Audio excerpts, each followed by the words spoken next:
Sa konteksto ng ordinasyon, mahalaga ang mga kasuotan na suot ng isang diakono. Karaniwan, ang isang diakono ay nagsusuot ng estola at dalmatika.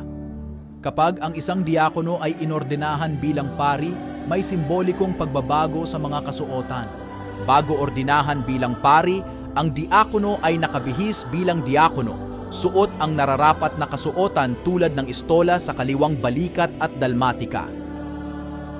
Sa panahon ng seremonya ng ordinasyon, pagkatapos ipatong ng obispo ang kanyang mga kamay sa kandidato at bigkasin ang panalangin konsekratibo, ang bagong ordinadong pari ay bibihisan ng estola ng pari at kasula.